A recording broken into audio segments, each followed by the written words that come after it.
This is Canada Reads American Style, featuring two friends who love Canada Reads and Canadian literature.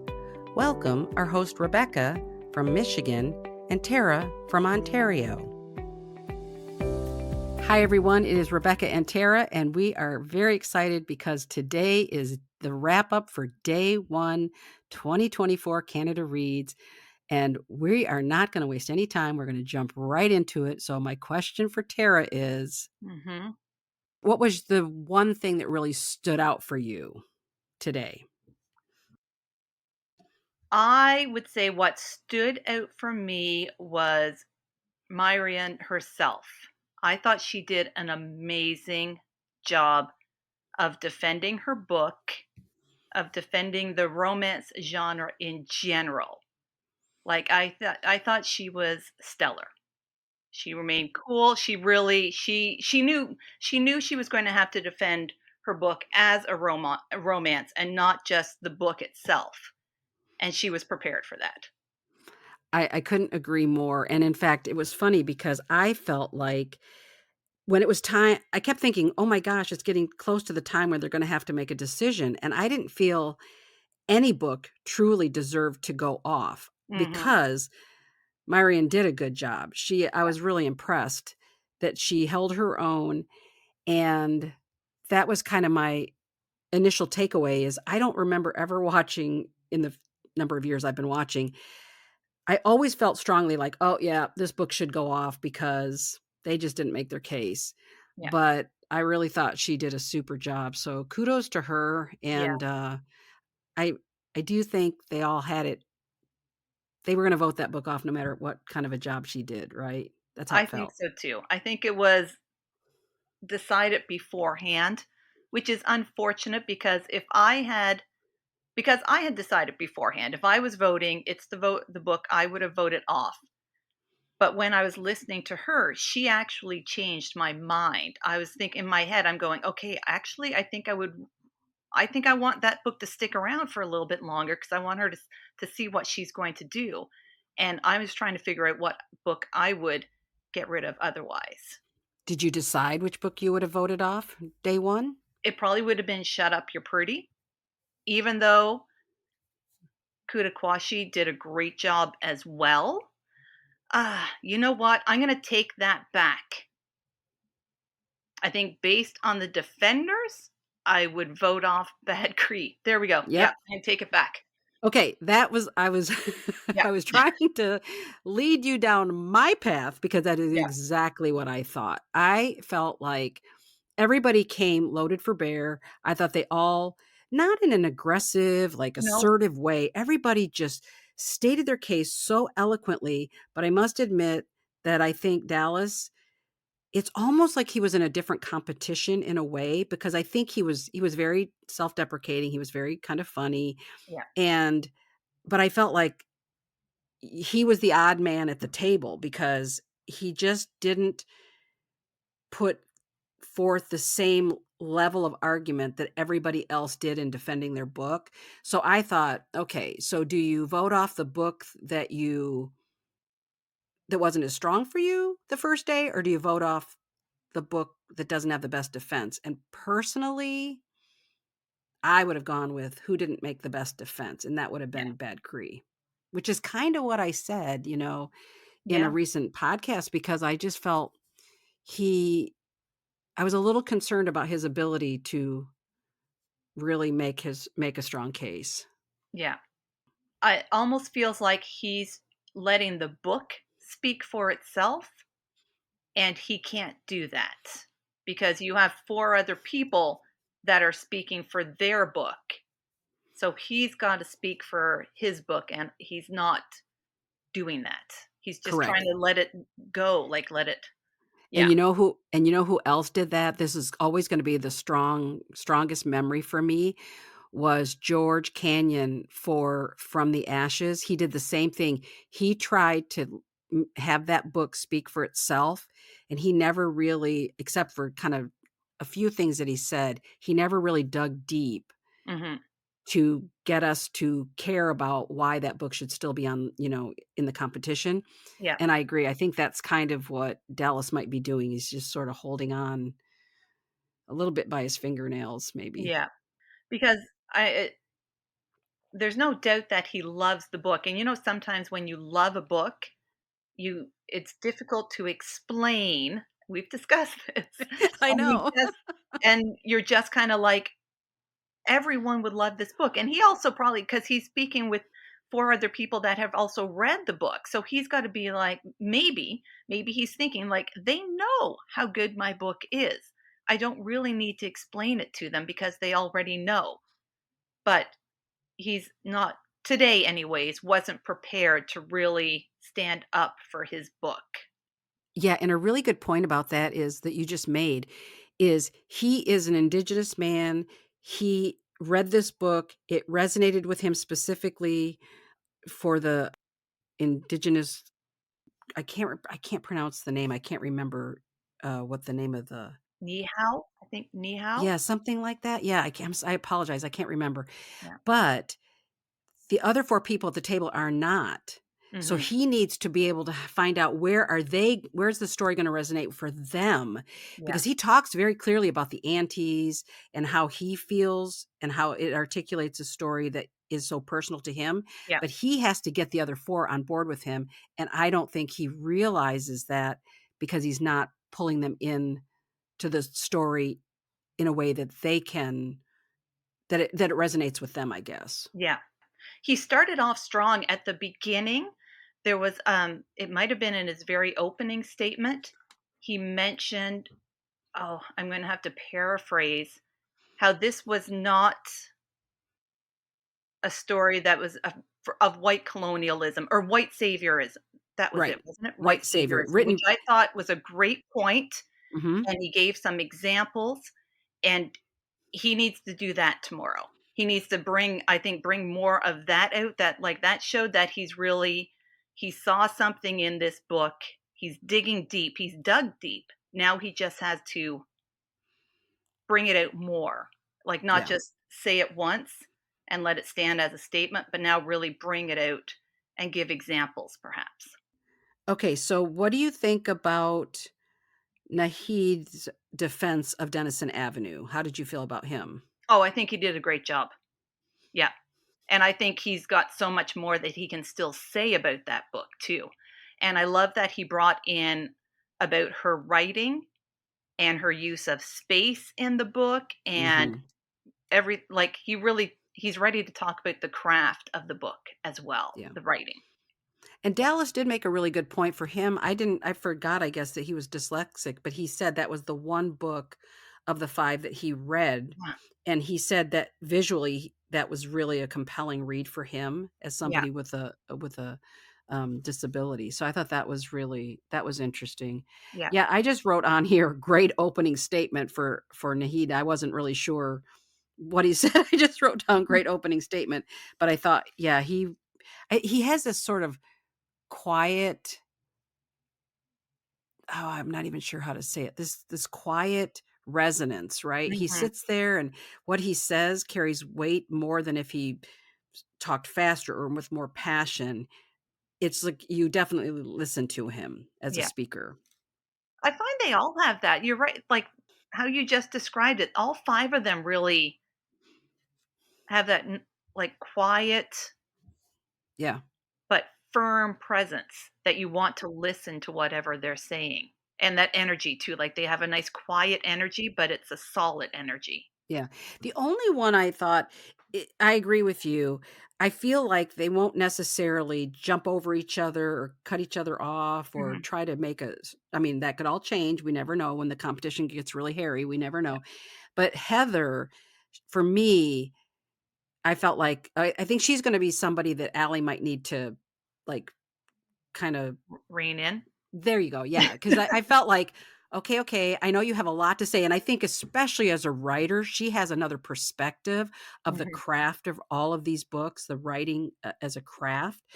So I feel like she doesn't have that much time, so I kinda Yeah. felt like, because I do feel like we didn't hear enough from Dallas, and also Yeah, I just feel like there was a little bit more on her part, Yeah, and I that just is wanted to true, be a little actually. balanced. Because even when Allie gave Dallas, there were a couple times that Allie gave Dallas the opportunity, like, he made the opportunity for Dallas to get involved in the conversation, but it was at the end of the time too, like, Mhm. Allie was like, "Okay, you have 2 minutes, Dallas, go." And it's like, Yeah, "Whoa, that is."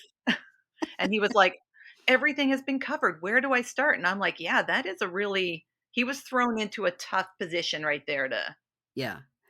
I agree, it was a little intimidating to sort of say, Yeah. "Okay, go," and then, yeah, for him to try to catch on there. And I have to say that Kudakwashi, wow, I first of all, I just cannot wait to hear her in the rest of the competition because Mhm. I think she was just stellar. Like, I Yeah. really I would say she and Naheed were the 2 that really I thought if it battles out that it's the 2 of them at the end, that would be really Yeah. fascinating. I don't know with Heather, I'm just not sure. I don't know. I have to think about whether I think she'll be if it'll be those 3 at the end, you know what I mean? In terms of Yeah. from the defender's standpoint, I'm not sure. How do you feel? Like, just I know it's only day 1, but who do you Yeah. kinda see, like, standing at the end based on today's defenders? I see those 3, Yeah. actually. What I really liked about Heather a couple of times too is she defended the other books really well too. Mhm. She defended Meet Me at the Lake as a romance superbly at one point, and then I think Bad Cree when she brought it into the to the Kokum character in Bad Cree, and Yeah. she and then brought it back to her own book, but she did a great job of defending those 2 books as well, which I actually really liked. And it was nice because they were all too nice today. And I get it because it's day 1. They Mhm. were all a little too nice because when they voted at the end, based on what was said, you didn't really I didn't know what they were going to vote. Like, I'm like, it could go any way because no one really did any criticism against any book. And even when they did, when they started to with the romance, they were like, "But I loved it. And now I Yeah. want to read her second book. Like, I loved it." And then I Yeah. think Nahid with Shut Up You're Pretty, he was like, "That was the one book that I couldn't connect with. But then you talked about it and I reread it and it was amazing." So Yeah. Mhm. I found it odd in that it was just all smooth sailing and everyone's book was amazing. So you didn't know how they were going to vote. Yeah, that's actually what I said was everything was just so, like, even keel, like it was on a we were sailing on a smooth lake today, Yeah, you know what I mean? But I have to laugh, there was one thing though that I felt was a okay. little bit of a jab, and I'm not even sure that the person would think of it as a jab, but I do think it's what people say, and that is and I'm not gonna lie, I probably have said this myself on this podcast many times, so I'm outing myself as well, but when Yeah, Kwashe, when she said when Allie asked at the end, "Say something good about Meet Me at the Lake." yeah, And then she sort of made this comment about she said something like, "Yes, it's comfortable or it's comforting and it's" what was the one word she used? Hold on a second, I have to remember this. Oh, cozy. And yes, it just sounded like patting a child on the head saying, now, sweetheart, you're yeah. so smart?" And I just felt like, I didn't like the way she said that. It was a It little just condescending. Yeah, that's how it came across, but I don't even know that she would say that it was intentional. I just think that's the cross that romances bear, right? Is Yeah, that people just minimalize them and everything. So that was the only thing I felt like was a little bit of a potentially a little bit of a jab. mhm, Everything else otherwise was, yeah, very yeah. nice. I loved Myriam's final argument in which she said that Canada Reads should not be about catering to people who already read, but finding a gateway book for those who don't yet read. And I was like, that's when she turned me, and I was like, maybe this romance needs to stick around a bit. And I did not really. I have a fraught relationship with this book, and I Yeah. haven't stopped thinking about this book, and it's been about a month now. It's a weird. 'Cause now I've thought about it too. Even today, I'm like, if it had not been a happily ever after, Mhm. I would have liked this book much more. Yeah. But they had not ended up together. Mhm. So if it had been more of a love story or a literary romance, but just that happily ever after, I thought did a injustice to the characters Mhm. that they came together. And so, yeah, she made a really good good argument for a romance. I think so too, and even though I only read the first chapter and then I had to tap out, I really do think I think she spoke so eloquently about why it deserved to be there. Yeah. The only thing I wish she had done was to pick a romance that that just because of the comments that you had made to me about the pros and cons of the story to you, I kind of feel like I wish there had been just a different romance because I love that she said what was something like I'm a trailblazer or something. I can't Yeah, remember the word she used, but how she's like the first one to introduce that genre. yeah. And I do think, oh, we were talking to some friends this weekend, and somebody made the point that it isn't just the author who gets bashed when people go online and say bad things about a book, like, like people have Mhm. said about this romance. It's also everyone who reads romances and who really loves it and love that book. Yeah, So, we can't go around just bashing a genre that way. And I admit that I do and I have at times, but again, I feel like I have a little skin in the game only because I read them so much that's why I got kind of burned out. yeah. But I perhaps should not excuse myself from that. But I just wouldn't bash it to the in a rude way that I've seen online with people about this book being on there. Mhm. Yeah, traditionally, does it belong on the list historically for the last 23, 22 years of Canada Reads? No, but that's just it. She's trying to open that door. Yeah, And I and don't think that's a bad thing. yeah, no, not at all, and I mean, the literary landscape has changed. The world has changed a lot in 23 and 24 years. So why can Yeah, so maybe it's time for the literary landscape of Canada Reads to yeah. change, and I hope we see another romance next year. Yeah, and so I just wanna put this call out to all of our listeners that if you know of a romance that you would have loved to have seen, if a romance was gonna fill a slot this year, is there a romance that you would have loved to have seen on the short list? And I'm just curious because I don't know I just know the genre of, like, romance, but not I know there's a lot of subcategories within a romance novel, but literary romance, I don't know that I know, except when Heather mentioned, like, Pride and Prejudice, right? The Mhm. ultimate romance novel, Yeah, but I'm just wondering if anybody out there has some, recommendations for some titles. I would love to hear those. yeah, me too. I don't know a lot of Canadian romance authors either, so the ones I tend to hear more about are American authors, so Yeah, okay. Well, yeah. that's interesting. Yeah. Can I just mention too that I just wanna throw a call out to the people who create the little videos. Mhm. I thought Denison Avenue, because of course they used the illustrations from Daniel Innes, Yeah. so that was absolutely stunning. I absolutely loved it, and I have to be honest, I did not because I read the book on an ebook, and I'm going to buy the book, but I didn't realize that the illustrated part of it retells the story in Yeah. images. I didn't realize that. I didn't connect the dots on all of that. Did you connect that that was retelling the story? Not quite, but kind of. I got the chronology because so I how I read it is I would sit down for my little reading session and I would read the book. And then at the end, when I was finished, before I got up, I would look through the pictures and I would follow along the pictures to about the point I realized what I was doing to where I had read. Okay. And then I would kind of stop. And then the next day would pick up at the same point and look at a few more pictures, kind of thing. So I Mhm. think I was doing that without realizing that that's what it was doing. But Okay. yeah, I didn't realize it until he said that either, and I'm like, "That's cool."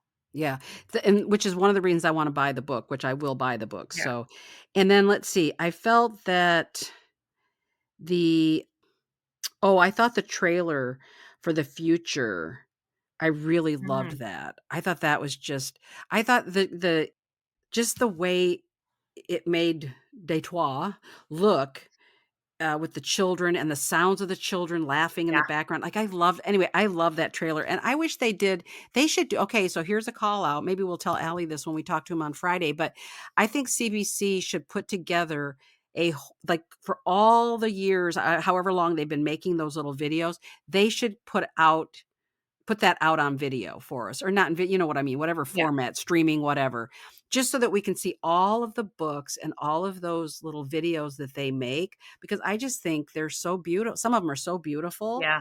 Like, I would like to own that, or I'd like to have access to it. That would be really cool. Yeah.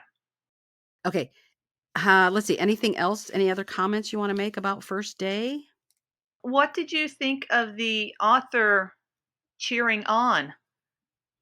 You do well, I didn't say that very well, but, when they had the authors come and give, Oh, like, a little, like, boost to mhm. the what did you think of that? It was kind of interesting because I sort of maybe they've always done the author first like this, the first day, but I thought it came a little bit no, I know. Sometimes they do have the authors at the end saying if they win, what would they give Mm, them? Although they yeah, didn't do that last year, but I kind of thought they all sounded pretty mellow. Like, yeah, nobody seemed, like, overly excited. I don't know, it was yeah, like this today's was just, like, this very mellow, "It's Monday, yeah. we're gonna do everything," kind of how did you feel about it? But I just thought it was, like I liked Taya Matangi's. I liked what she had to say to Kutaquashi. mhm, I liked Jessica Johns, I thought hers was great. mhm. Christine Wong and Daniel Innes, I thought theirs was kinda, like, It was so soft. lame. I'm gonna say it was lame. I thought Yeah, theirs was lame, and I'm like, "Do they even know they're addressing Naheed, like, personally?" It just seemed very, like, yeah, standard, that they would say to anyone kinda thing. So that one was disappointing, and same kinda with Carly Fortune when she was like, "I don't think I need to say anything to you," and then she just talked about the book herself, and I'm like, yeah, I thought that one was weird too, but yeah. I just felt they all were a little subdued. yeah, Again, today was just this day of calm and relaxation, even though as many of you probably know, if you went on YouTube to watch it live, we were watching the news in Saskatchewan for a period of time. I don't know why. So probably many of you switched over like I did really quickly. But yeah, so other than that, that was like the most excitement of the day. I was going, holy shit, I can't watch it on YouTube. I've got to jump over. And yeah. so, yeah. But anyway, so, and then I don't know what Allie's shirt said, but I thought it looked really cool. I know, me too. I wanna ask him what it said I because I know. thought that he just looked really good. Oh, and I will say Dallas's jacket or his coat, when he even made a comment, he said, "Aren't we gonna talk about the coat?" I And I know. thought, I want him to mention, like, who made it or where did he Yeah, get it? Because it was really it was stunning. beautiful. Yeah, yeah. So if you're listening to it on the radio, of course, you do miss some of those things, but you can always go back and watch it online. But I thought they all looked fabulous, They did. I really. love that it's become a little bit of a fashion show, Mhm. but in a fashion show and that everyone gets to be their own fashion. Because Naheed was just in a very nice, like, shirt and a sweater, and he Yeah, looked very nice and comfortable, but it was still part of the, like, your yeah. Canada Reads fashion. I thought it was really cool. I agree. Everybody gets to show a little bit of their own personality and who they are, and I love that as well. So, Yeah, okay, so tomorrow we've got to yeah. make our little mini prediction. Okay. What do we think will get voted off tomorrow? Okay, I'm gonna base it on that's a tough one. So, like, Dallas has not done a great job, Mhm. but I think he has a book that the others have really enjoyed. You know what I mean? Like, will his book carry him through? That is tough to say. Okay, I'm gonna go with Bad Cree. Okay. I strongly say Bad Cree. Yeah, I you just don't strongly think say that I just don't think he had enough of an argument today, and I am a little concerned that I was telling somebody, I almost feel like he or maybe I just said it, I can't remember now, but he's like he's in a different zone from the others. So Yeah, I'm not sure he has the capacity. Certainly, I'm not saying intellectually or anything like that. I'm not saying that, but yeah, it could be. Let's face it, you and I just had that podcast that we did about how when we love something, it is, like you said, hard to yeah, articulate.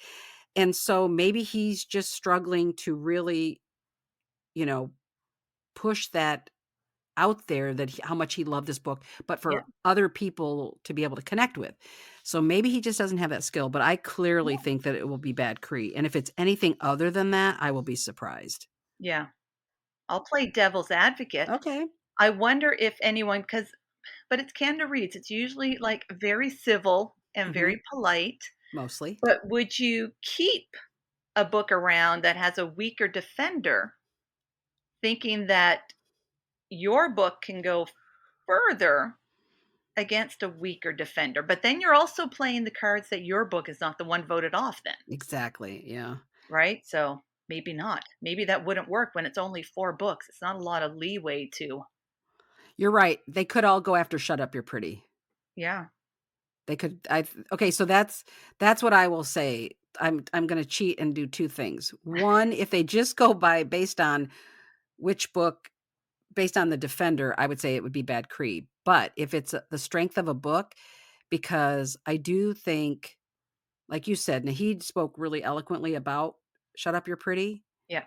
and, Heather talked really beautifully about Bad Cree. So if they're looking to really go after somebody, probably Shut Up, You're Pretty. Mhm. What do you think? It could be, because then Heather also didn't say much about "Shut Up, You're Pretty." I don't think. I don't remember her saying much about that book, Yeah, I don't think right? yeah, no, I think she was she talking about that when she mentioned about being a, kind of a runaway? Or was that just the future that she was talking about when she was talking about That being a was the runaway? Just the future? future, Okay. Yeah, I can't remember, but I think you're right, she yeah, didn't really say what was anything. no, she didn't say much, but now I'm gonna have to think about that too. Because 'cause you're right. When was that? I love that moment too when she brought out her real life Mhm. experience and put it onto her reading experience. I appreciated that insight into Yeah. her reading and also into her writing too, the little bit of it that I've read. Yeah. She So I've decided that if ever I get invited to be on Canada Reads, which I won't for many, many, many reasons. One of main reason is I'm not Canadian, but and also that I would never be on it. But if I were on it, I would pick a book that I couldn't identify with personally. Mhm. Because that's what most of them will do, and I think that's the thing that hangs them up sometimes, is Yeah, that it personally resonated with them, and I think they have that difficulty in getting the others to see that point of view, yeah, because they didn't experience it, so that's what I would do. I would pick a book that I have no personal connection to in my personal yeah. life, So that's and more of then a window rather than a mirror there for you you. go. Oh my gosh, you said that's beautiful. I like that. I would pick a window book rather Yeah. than a mirror book. Yeah, I love that. That's interesting because I always feel so bad, like, Myron today when she's during the vote, she looked so heartbroken because she's so attached to this book, Mhm. and it's personally, it's nothing against her or the book, really, right? It's just the name of the game, but you get so attached to a book. Well, I was gonna say too, plus they put in so think of all the effort they put in. They read Yeah, all the books, they do all that work, and then their own book goes out first. And yeah, even though that's great true. because they do become a free agent and they often have so much more to add to the Yeah, show once they're a free agent. But I mean, it's like not getting picked for, dodgeball when you're a kid. yeah, You stand there and then you get disappointed and you feel bad. But yeah, yeah. I think she handled herself with such grace Oh, today. she I'm did. I really cannot wait impressed. to hear what she says for the rest of the week. Yeah, I I think she's gonna completely be a agree. strong, presence at the table. And they've got as Allie always says too, they have to kinda suck up to her now because, Mhm. she's a free agent. And I Yep. should say Allie never says that, I just started to say that, but he never says that. Those were my words. Those were my bad words. Sorry. I would love it if he said it one day at the end of the show, though. Time to start sucking up. Exactly. Okay, so overall, I think we enjoyed today. Did we? Yeah, it was a fun day. Absolutely. It's just our favorite time of year, so it's It awesome. really is. It really is. So just so you know, I want to just call out this again. We will be doing a YouTube live at 2 p.m. Eastern on Thursday with our good friend Jolene, who is Bookworm Adventure Girl. It's in the show notes. So we hope that you will look for us there versus we will not be doing a podcast. We will just be doing the live at 2:00, but it will be up on our YouTube channel as well. So thank you so much for joining us. And I guess we'll see you all tomorrow. Yeah. Happy Canada Reads. Thank you for joining us on our bookish journey. If you enjoyed this episode, please consider subscribing, rating, and reviewing Canada Reads American Style wherever you listen. You can connect with the podcast and Rebecca on Instagram at Canada Reads American Style and with Tara at On a Branch Reads. Until next time, keep reading.